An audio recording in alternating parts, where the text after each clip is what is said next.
Hello guys, मैं राघव ओगना आप सभी का स्वागत करता हूं अपने YouTube channel let's crack TET पर। उम्मीद करता हूं आप सभी अच्छे होंगे, स्वस्थ होंगे और अपने अपने घरों में सुरक्षित होंगे। तो गाइस, अगर आपको हमारे चैनल पर वीडियोस अच्छी लगती हैं तो वीडियोस को लाइक करें, कमेंट करें, शेयर करें और चैनल को सब्सक्राइब जरूर करें। सब्सक्राइब करने के बाद बेल आइकन जरूर प्रेस करें ताकि हम कोई भी फ्यूचर में न्यू वीडियो अपलोड करेंगे तो सबसे पहले नोटिफिकेशन आपके पास पहुंच सके। तो चलिए सेशन शुरू करते हैं। आज हम पढ़ेंगे क्या? आज पढ़ेंगे हम हार्वर्ड गार्डनर का बहुबुद्धि सिद्धांत। ये एक ऐसा टॉपिक है जो कि यूपी टेट में तो एक फेवरेट टॉपिक मान सकते हैं। यूपी टेट के लिए 2 से 4 नंबर के बीच में हमेशा पूछा जाता है हार्वर्ड गार्डनर का बहुबुद्धि सिद्धांत। इससे रिलेटेड डायरेक्ट या इनडायरेक्ट बहुत से क्वेश्चन आ जाते हैं। कहाँ? यूपी टेट या सी टेट में भी पूछ लिया जाता है। तो चलते हैं, इसको पूरा डिटेल में समझेंगे, बने रहिए वीडियो में एंड तक। तो हार्वर्ड गार्डनर का बहुबुद्धि सिद्धांत जो है, जो बुद्धि के सिद्धांत है उसमें बहुबुद्धि सिद्धांत दिया था हार्वर्ड गार्डनर ने। अगर आपने हमारी बुद्धि वाली वीडियो नहीं देखी है तो लिंक डिस्क्रिप्शन में मिल जाएगा, आप जाकर के चेकआउट कर सकते हैं। तो ये हार्वर्ड गार्डनर ने बहुबुद्धि सिद्धांत दिया कब था? ये दिया था, कब दिया था? ये 1983 में। कब? 1983 में हार्वर्ड गार्डनर ने बुद्धि का सिद्धांत दिया। कौन सा सिद्धांत दिया? बहुबुद्धि सिद्धांत। इसमें बताया कि इन्होंने बताया, जो बहुबुद्धि सिद्धांत में बताया कि भिन्न भिन्न व्यक्तियों में, जो अलग अलग व्यक्तियों में अलग अलग प्रकार की बुद्धि हो सकती है। बहुबुद्धि मतलब बहुत सारी बुद्धि, बहु ज्यादा। तो मतलब अलग अलग व्यक्तियों में अलग अलग प्रकार की बुद्धि होती है। ऐसा नहीं है कि दो दो व्यक्ति या 3-4 व्यक्तियों में एक जैसी बुद्धि हो। ऐसा हो सकता है कि किन्हीं 2 व्यक्तियों में एक जैसी बुद्धि हो, लेकिन 100% एक जैसी बुद्धि किन्हीं भी 2 व्यक्तियों में नहीं हो सकती। तो कहने का मतलब ये हो गया कि अलग अलग जो व्यक्ति होते हैं, भिन्न भिन्न व्यक्तियों में, मनुष्यों में भिन्न भिन्न प्रकार की क्या बुद्धि पाई जाती है। अब एक क्वेश्चन जो डायरेक्ट पूछा जाता है, क्या मतलब?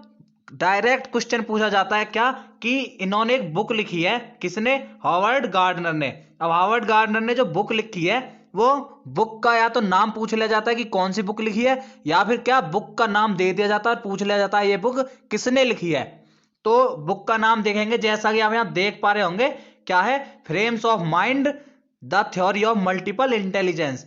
अब आपको या तो ऐसे देगा कि फ्रेम्स ऑफ माइंड किसने लिखी है, या फिर ये भी दे सकता है कि the theory of multiple intelligence किसने लिखी है, या फिर ये बोल सकता है कि हार्वर्ड गार्डनर ने निम्नलिखित पुस्तकों में से कौन सी पुस्तक लिखी है, और कुछ 4 पुस्तकों के नाम दे देगा। तो आपको पहचान लेना है कि कौन सी बुक है। Frames of mind, the theory of multiple intelligence. तो चलते हैं इनके सिद्धांत की तरफ नेक्स्ट स्लाइड में। तो इन्होंने क्या है कि जो बुद्धि के प्रकार बताए, इन्होंने कितने प्रकार बताए? 8 प्रकार। जो बहुबुद्धि बताई है इन्होंने, तो उस सिद्धांत में इन्होंने क्या बताया कि बुद्धि के क्या 8 प्रकार होते हैं। कौन कौन से? शारीरिक गति संवेदी बुद्धि, भाषागत बुद्धि, अंतर्वैयक्तिक बुद्धि, अंतर्वैयक्तिक बुद्धि, तार्किक बुद्धि, प्रकृतिवादी बुद्धि या देशिक बुद्धि, और संगीतात्मक बुद्धि। अब ये चीजें होती क्या है, किन किन मनुष्यों में, किन किन व्यक्तियों में ये बुद्धि पाई जाएंगी, तो इसको समझते हैं डिटेल में। चलते हैं नेक्स्ट स्लाइड की ओर। तो नेक्स्ट है कि सबसे पहले जानेंगे शारीरिक बुद्धि। तो शारीरिक बुद्धि किन किन व्यक्तियों में होती है, यहां से क्वेश्चन कई बार आया है कि खिलाड़ी या धावक या नर्तकी में किस प्रकार की बुद्धि होती है हार्वर्ड गार्डनर के अनुसार। तो जो शारीरिक बुद्धि है, तो यह है कि जो शारीरिक पेशीय कौशल का उपयोग कर सकते हैं, जो भी मतलब शरीर का प्रयोग करके शारीरिक पेशीय कौशल का प्रयोग करें, वो कौन होंगे? वो होंगे जिनमें शारीरिक बुद्धि होगी। वो क्या करेंगे? शारीरिक पेशीय कौशल का क्या उपयोग करेंगे, प्रयोग करेंगे। तो वो कौन कौन होते हैं? खिलाड़ी हो गए, कोई भी स्पोर्टमैन हो, धावक हो, या नर्तकी। जो नर्तकी भी होती है उसमें कौन सी प्रकार की बुद्धि होगी, ये पूछा जा चुका है सवाल कि नर्तकी में किस प्रकार की बुद्धि होती है हार्वर्ड गार्डनर के अनुसार। तो अगली बार अगर पूछा जाए तो आप क्या टिक करेंगे? वो होती है शारीरिक बुद्धि। शारीरिक बुद्धि बोले या फिर शारीरिक गति संवेदी बुद्धि, बात एक ही है। तो नेक्स्ट है क्या? नेक्स्ट है जी भाषागत बुद्धि। मतलब भाषागत बुद्धि, अब ये तो जैसा कि आप देख पा रहे हैं नाम से ही क्लियर हो रहा है कि जिसको भाषा का और सब भाषा का ज्ञान हो और भाषा से रिलेटेड शब्द या अक्षरों का अच्छे से ज्ञान हो, उसमें कौन सी बुद्धि होगी? वो होगी भाषागत बुद्धि। अब ये कौन लोग होते हैं? ये होते हैं कवि या लेखक। अब आप यहाँ पे देख सकते हैं उदाहरण में कवि या लेखक। जो कवि होते हैं वो क्या होते हैं? उनको कई भाषाओं का या फिर एक ही भाषा का सटीक ज्ञान होता है, और लेखकों का भी यही होता है। तो जिनको भाषा और शब्दों या भाषा से रिलेटेड जो भी चीजें होती हैं, जैसे अक्षर, वाक्य, भाषा, व्याकरण, इन सभी का अच्छे से ज्ञान हो, अच्छा ज्ञान हो, वो भाषागत बुद्धि होगी उनके अंदर। कौन लोग होते हैं? वो कवि या लेखक। तो नेक्स्ट है क्या? अंतःवैयक्तिक बुद्धि। अब अंतःवैयक्तिक बुद्धि कौन सी होती है? जो कि अपनी इच्छा, यहां पर आप देख सकते हैं, अपनी इच्छा या भावनाओं को समझकर दूसरे व्यक्तियों के साथ क्या? अंतःक्रिया करना। आप इस वर्ड को जरूर याद रखें। ये जो अंतःक्रिया करना है, कई बार क्या होता है कि अंतःवैयक्तिक में और अंतर्वैयक्तिक जो होती है, इन दोनों में थोड़ा सा कंफ्यूजन हो जाता है। तो याद रखें, इसमें क्या अंतःक्रिया होती है अपनी इच्छाओं को समझकर, और जो अंतर्वैयक्तिक होती है उसको भी नेक्स्ट बताएंगे। तो इसमें कौन लोग आएंगे? मतलब जो अपनी इच्छा भावनाओं के अनुसार दूसरों के साथ क्या करेंगे? इंटरेक्ट करेंगे, अंतःक्रिया करेंगे। वो कौन लोग होंगे? जैसे फिलोसफर लोग होते हैं। जो फिलोसफर होते हैं वो क्या करते हैं? अपनी अपनी जो भावनाएं हैं या इच्छाएं हैं या अपने जो मूल्य हैं उनको समझकर क्या करेंगे? वो दूसरे लोगों को समझाएंगे कि ये चीजें गलत है, ये सही है। तो ये क्या होगी? ये अंतःक्रिया हो गई। तो कौन सी बुद्धि होगी? अंतःवैयक्तिक बुद्धि। अंतः मतलब इंटरेक्ट कर पाए जो, तो वो कौन हो गए? जैसे ये दार्शनिक है, और यहां पर आप देख सकते हैं डिजाइनर, और यहां पर आप देख सकते हैं साइकेटिस्ट। तो ये सब लोग हैं जिनके अंदर क्या? अंतःवैयक्तिक बुद्धि पाई जाती है। तो नेक्स्ट चलते हैं नंबर 4 की तरफ। तो नंबर 4 है अंतर्वैयक्तिक बुद्धि। अब अभी हमने क्या पढ़ा? अंतर्वैयक्तिक, और अब क्या पढ़ेंगे? अंतर्वैयक्तिक। तो अंतर्वैयक्तिक में यह है कि दूसरों, अब वहां पे क्या था कि अपनी भावना इच्छाओं को समझना, लेकिन यहां पे क्या है? दूसरों को समझना, दूसरे की इच्छाओं को समझना और संवाद करने की क्षमता। ये वर्ड जरूर याद रखें। वहां पे क्या था? अंतःक्रिया, और यहां पे क्या है? संवाद। तो अंतःक्रिया कौन करेंगे? दार्शनिक लोग, वो हो गई अंतःवैयक्तिक।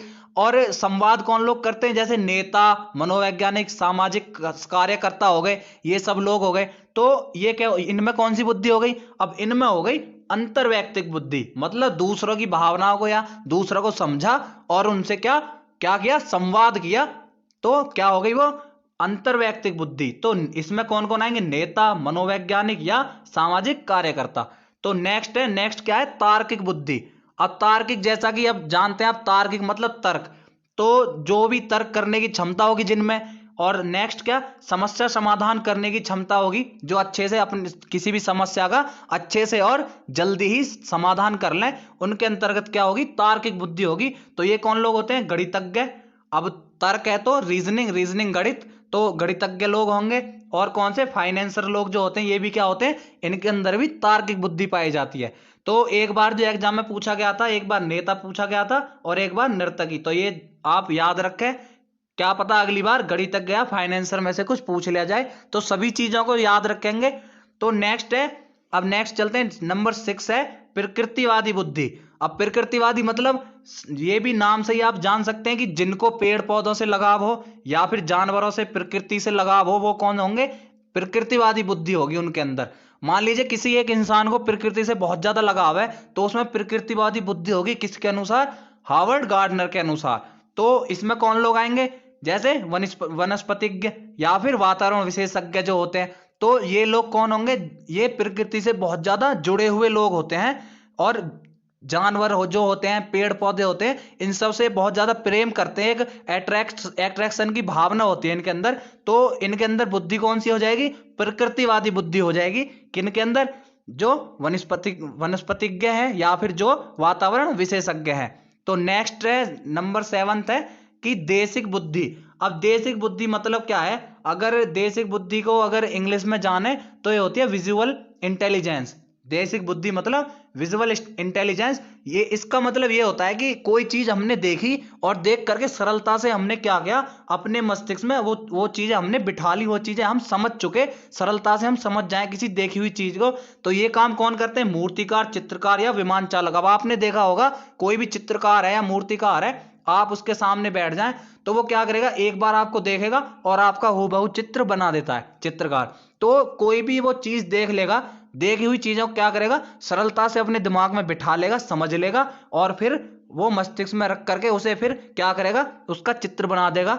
ऐसी मूर्तिकार करता है और विमान चालक भी यही काम करते हैं। तो ये बेसिकली कौन सी बुद्धि हो गई, देशिक बुद्धि, या फिर अंग्रेजी में अगर इसे देखें तो विजुअल, ये होती है विजुअल इंटेलिजेंस।